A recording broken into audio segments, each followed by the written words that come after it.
네, 안녕하세요. 평안히 주셨습니까? 하나님 오늘도 우리에게 좋은 날 허락해 주셨습니다. 예수님께서는 주는 것이 받는 것보다 복이 있다 하셨습니다. 많이 나누어 줄 수 있는 은혜가 있기를 바라고, 그래서 더 큰 복을 누릴 수 있기를 축복합니다. 오늘은 출애굽기 31장 1절 말씀입니다. 그가 또 조각목으로 번제단을 만들었으니 길이는 5규빗이요 너비도 5규빗이라 네모가 반듯하고 높이는 3규빗이며 아멘. 짐승 제사를 드릴 때 번제단에서 제물을 올려놓고 거기에 불을 붙여서 번제를 드리게 되어 있죠. 이 번제단은 그리 크지 않습니다. 5규빗이니까 커봐야 한 2.5m, 2.5m 그리고 높이가 한 1.5m 정도 되는 단입니다. 속이 아마 텅 비게 만들었을 것이고, 그리고 그 안에다가 흙을 채워 놓고 그 위에 이제 재물을 잡아서 그 위에 올려 놓고 태웠을 것입니다. 그런데 한 가지 문제점이 있습니다. 그게 뭔가 하면 이 번제단을 만들 때 이 번제단의 재료로 쓰인 것이 조각목이라는 것입니다. 물론 이 조각목은 굉장히 단단하고 변형이 적은 나무이기는 하지만, 그러나 재물을 올려놓고 불을 태우기 때문에, 그러면 아무리 단단한 나무여도 같이 타거나 문제가 생길 수밖에 없겠죠. 그래서 하나님께서는 이 조각목에다가 놋을 덧입히라고 말씀을 하셨습니다.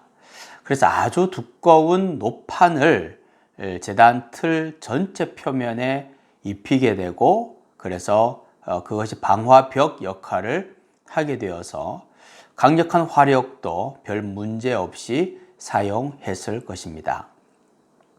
하나님이 우리를 사용하실 때도요, 이와 같습니다. 내 힘으로 감당하기 어렵고 내 지혜로 해결하기 어려운 일들이 우리에게는 많이 있죠. 그래서 이 일을 어떻게 해야 되나 할 수 없을 것 같지만, 항상 지나고 보면 어떤 생각이 드는가 하면, 그때도 하나님께서 나를 도우셨구나.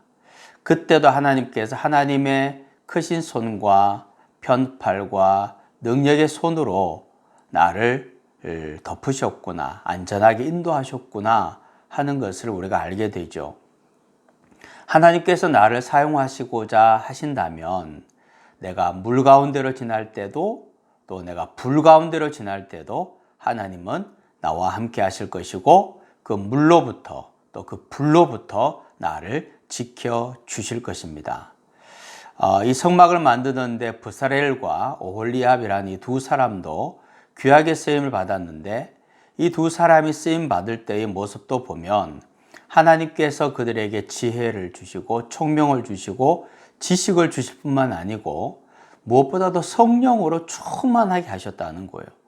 그래서 성령 충만해서 성령의 인도하심을 따라서 하나님 주신 지혜를 가지고 맡겨 주신 그 일들을 감당하게 되었다는 것을 우리에게 말씀해 주고 있습니다. 우리가 때로 조각목인 것 같고, 그래서 그 일을 하게 되면 그 속으로 들어가면 불에 타버릴 것 같은 그런 위협을 느낀다고 해도, 하나님은 나를 놋으로 덮으셔서 안전하게 하실 것이고 보호하실 것입니다. 놋으로 덮지 않으신다면 하나님은 친히 하나님의 손으로 나를 덮으셔서 나를 보호하시고 인도해 주실 것입니다.